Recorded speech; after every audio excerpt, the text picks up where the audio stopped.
Hi, I'm Sally. I'm here to talk about my rain jackets.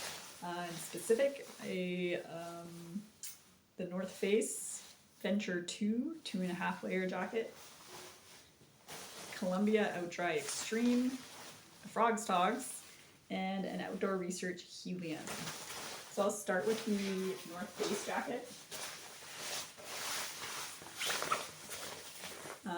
This jacket I wore on one backpacking trip, and within 20 minutes of putting it on, I couldn't stand it. It had so much condensation inside the sleeves, and it's got plasticky material inside, and it just felt awful. And to be fair, it was probably really humid, and I was sweating, but still, I mean, it does have pit zips. Perhaps that would help. But generally speaking, I only wear this to go on errands, quick errands around town now, because it just is not breathable enough. And there's no point wearing a rain jacket if you're all wet inside of the rain jacket from the condensation. Also has no duckbill, which I really not a fan of, but it does have an adjustable hood.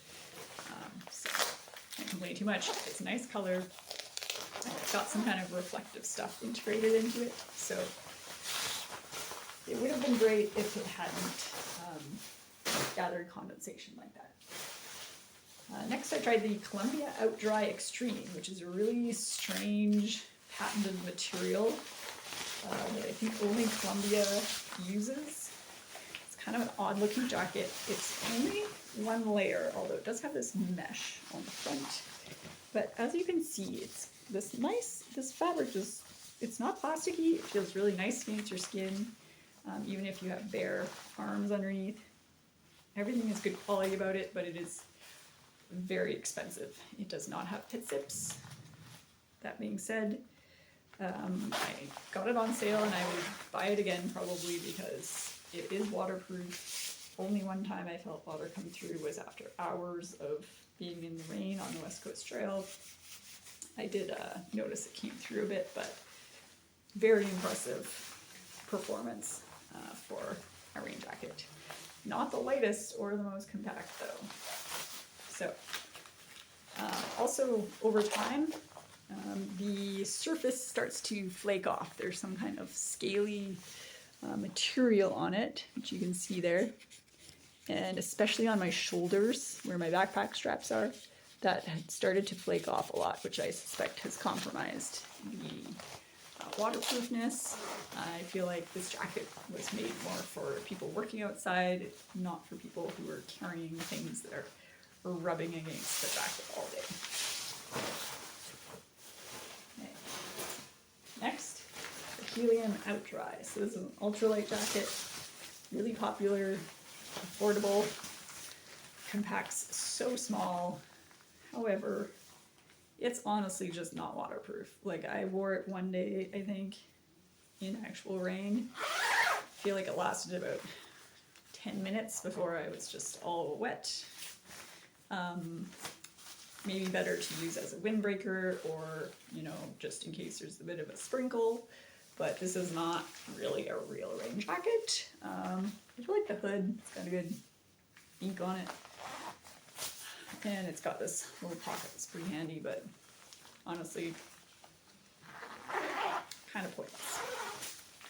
So that brings me to a jacket that I think is much better.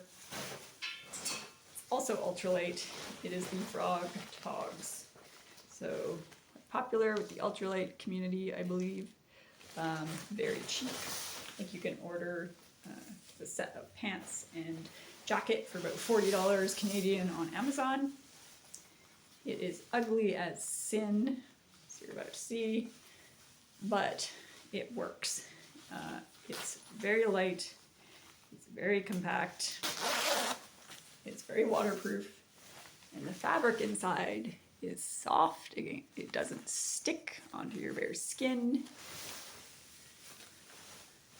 and if it wears out, then you throw it out and you get a new one, which happens with rain jackets anyways. They're never gonna last forever.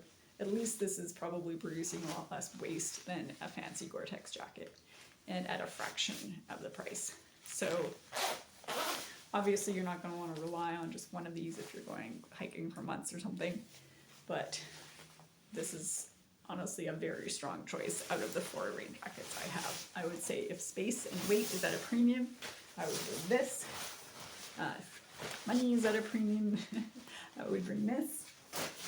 And if you want something a little more heavy duty and you're not worried about space and weight, then, or money for that matter, the Columbia Outdry is definitely the other rain jacket that really did work for me. All right, I'll see you out there.